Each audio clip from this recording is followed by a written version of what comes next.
জিজি প্ল্যান্ট। আমি যে গাছটি থেকে চারা তৈরি করেছিলাম, আপনাদের সাথে দেখিয়েছিলাম যে কি করে আপনারা জিজি প্ল্যান্ট থেকে চারা বসাবেন এবং সেটা জলের মধ্যে। সেই জলের মধ্যে চারাটি কিন্তু কমপ্লিট হয়ে গেছে। আর যে গাছটি থেকে আমি এই ডালটিকে কেটেছিলাম সেই গাছটিও কিন্তু এখন আগের তুলনায় অনেকটা বেশি ডালপালা বেরিয়েছে এবং দেখতে অনেকটা বেশি সুন্দর হয়ে গেছে।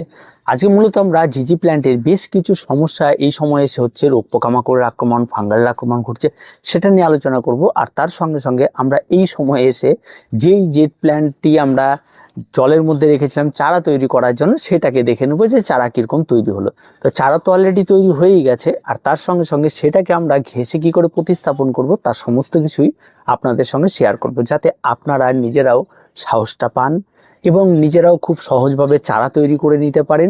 এবং এই জিজি প্ল্যান্ট এত ফেমাস একটা গাছ এবং তার সঙ্গেও অনেকে চারা তৈরি করা নিয়ে ধন্দে থাকে। তবে চারা শুধু এর ডাল থেকে হয় না, চারা এর পাতা থেকেও কিন্তু হয়, কিন্তু সেটা অনেকটা সময় সাপেক্ষ ব্যাপার। তো যাই হোক, সেটা পরে আসা যাবে।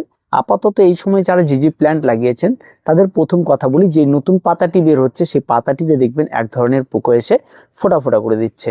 এই ফোটাটা কখন করবে? ঠিক সন্ধ্যেবেলায় বা রাতের বেলায় এটা করে দিচ্ছে। করে দিয়ে সকালবেলা উঠে গাছে পোকা খুঁজলে আপনি খুঁজে পাবেন না। তার জন্য আপনাকে এখানটা রাখতে হবে সুপার কিলার। 1 লিটার জলে 1 ml নিয়ে ঠিক বিকেলবেলা আপনাকে এটাকে স্প্রে করে রাখতে হবে গাছের মধ্যে, তাহলেই খতম।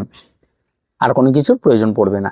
আর যদি আরেকটু কিছু রাখতে পারেন, নিম তেল স্প্রে করতে পারেন, তাতে কোনো রকম কোনো অসুবিধা নেই। এবার আরেকটা জিনিস দেখা যাচ্ছে এই সময় এসে, সেটা হচ্ছে ব্ল্যাক স্পট পাতায়। এই ব্ল্যাক স্পট কিন্তু খুবই খতরনাক একটা জিনিস। বাগানে একবার কোনো গাছে ধরলে কিন্তু আস্তে আস্তে সমস্ত গাছে ধরতে থাকে। তাই আপনাকে কিন্তু সবসময়ের জন্য একটা জিনিস খেয়াল রাখতে হবে, স্প্রেটা কিন্তু নিয়মিত করতে হবে, সেটা হচ্ছে অ্যান্টিফাঙ্গাল। এবার এখানে কি অ্যান্টিফাঙ্গাল ব্যবহার করবেন? এখানে ব্লাইটক্স ব্যবহার করুন। ব্লাইটক্স যদি আপনারা 1 লিটার জলে 2 গ্রাম নিয়ে যদি সমস্ত গাছগুলিতে ভালোভাবে স্প্রে করে দিতে পারেন, তাহলে কিন্তু গাছটি থেকে এই ব্ল্যাক স্পট থেকে দূর হয়। তবে এটা একবার স্প্রে করলেই হবে না। প্রথমে একদিন স্প্রে করবেন, তার 3 দিন পর আরেকবার স্প্রে করবেন, সেই 3 দিন স্প্রে করার পর 5 দিন পর আরেকবার স্প্রে করবেন, 5 দিন স্প্রে করার পর তার 7 দিন পর আরেকবার স্প্রে করতে হবে। এই 4বার স্প্রেটা যদি ঠিকঠাক পড়ে, তাহলেই কিন্তু এই ব্ল্যাক ডিজিজ কোনো রকমভাবে আর থাকবে না। ঠিক আছে? তো এটা গেল তার সমস্যা এবং এগুলি। এই সময় এসে দেখবেন আপনার গাছে যে সমস্ত রোগ পোকামাকড়ের মধ্যে আরেকটা জিনিস দেখবেন, সেটা হচ্ছে অতিরিক্ত জলে এই যে জিজি প্ল্যান্ট হচ্ছে তার গোড়ায় এক ধরনের আলুর মতো হয়ে থাকে। এই আলু যত বেশি বড় হবে গাছের স্বাস্থ্য তত বেশি ভালো হয়।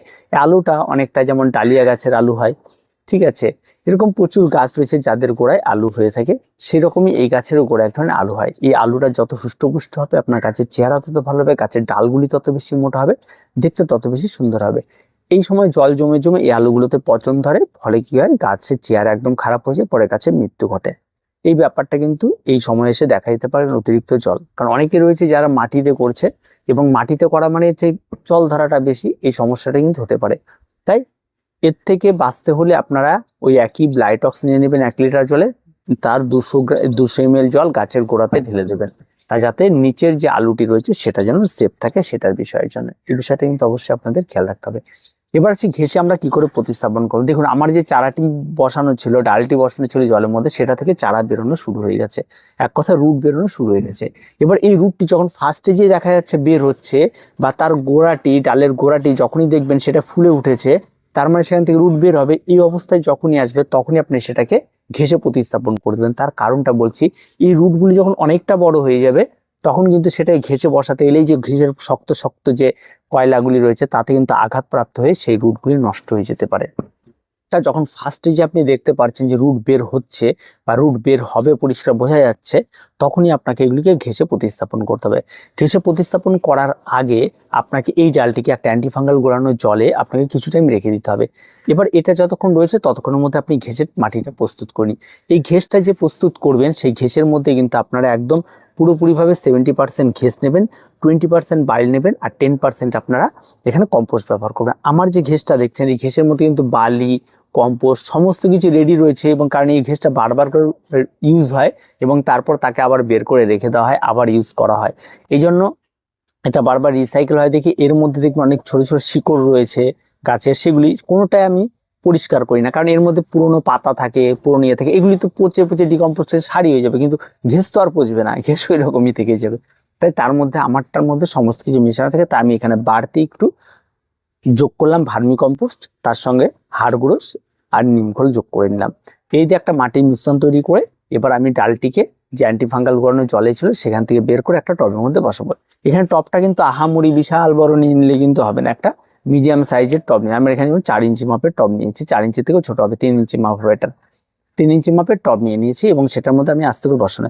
এবং এই বসানোর সময় আপনাকে খেয়াল রাখতে হবে যেন এই যে রুটের গোড়াটি রয়েছে, যেখানে রুটটা বেরিয়েছে ডালের, সেখানে যেন আঘাত না হয়, সেই জায়গাটিতে আস্তে করে বসিয়ে তার সাইড দিয়ে ঘেঁষ দিয়ে বন্ধ করে দিতে হবে। এবার এখানে এন্ড হয়ে গেলে হবে না। যখন গাছটি সম্পূর্ণ লাগানো হয়ে গেল, এবার আপনার যে অ্যান্টিফাঙ্গাল গোড়ানোর জলটি রয়েছে সেই জলটি গাছের গোড়াতে ঢেলে দেবেন, তাহলে গোড়াটা সম্পূর্ণরূপে ফাঙ্গাল থেকে সেফ থাকলো।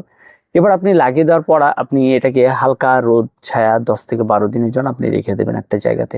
এবার আপনি ভাববেন যে অন্তত মাসখানে গেলে এই গাছ দারুণভাবে দাঁড়িয়ে যাবেন, না, মাসখানে গেলে কি কিন্তু গাছ দাঁড়াবে না।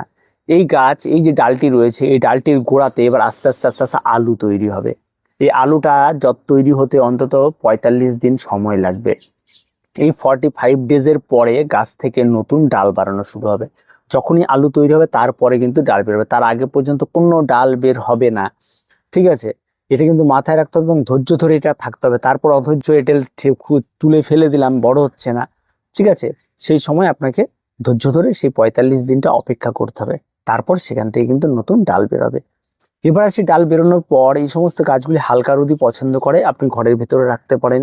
ঘরের ভেতরে রাখার যে টেস্ট, ঘরের দরজা জানলা খুলে দেবেন, লাইট অফ করে দেবেন। যদি দেখা যায় ঘরের সমস্ত জিনিস একদম ফ্রেশ দেখা যাচ্ছে, পরিষ্কার আলো পৌঁছে গেছে, সেখানে আপনি এই জিজি প্ল্যান্টকে রাখতে পারবেন। কোনো রকম অসুবিধা নেই, নির্দ্বিধায় আপনি করতে পারবেন। তো এই গেল জিজি প্ল্যান্টের এই সমস্যার রিপোর্টিং, এবং তার পরবর্তী পরিচর্যা নিয়েও আমরা আরো অনেক কিছু করেছি। তো জলের বিষয়টা যেহেতু এখানটা বড় একটা ফ্যাক্টর হয়ে যায়, তাই ঘেঁষে করলে আর জল নিয়ে কোনো চিন্তা নেই, আপনি জল দিতে থাকুন আর বৃষ্টিতে ভিজাতে থাকুন, কোনো রকম কোনো অসুবিধা আর হবে না গাছের, কারণ ওদের জল থাকবেই না, বেরিয়ে চলে যাবে এবং যেটুকু প্রয়োজন সেটুকুই থেকে যাবে। তো এইভাবে আপনাকে যে প্ল্যান্টকে করতে হবে এবং ঘেঁষে আপনাকে বসাতে হবে। আপনি একটা গাছ থেকে এইভাবে চারাও তৈরি করতে পারবেন অনেকগুলো, এবং যার ফলে কি এই যে মাল্টিপল গাছ তৈরি করে আপনি শিখে যাবেন। ফলে আপনার মধ্যে দেখবেন একটা উৎসাহ বাড়বে, আপনি একটা আনন্দ পাবেন, আরো কি করে গাছ করা যায় এই ব্যাপারগুলো কিন্তু করতে পারবেন। তো আজকে এ পর্যন্ত, দেখা হচ্ছে পরবর্তী ভিডিওতে। প্রত্যেকে ভালো থাকবেন, প্রত্যেকে সুস্থ থাকবেন, আর চ্যানেলটিকে অবশ্যই সাবস্ক্রাইব করে রাখবেন।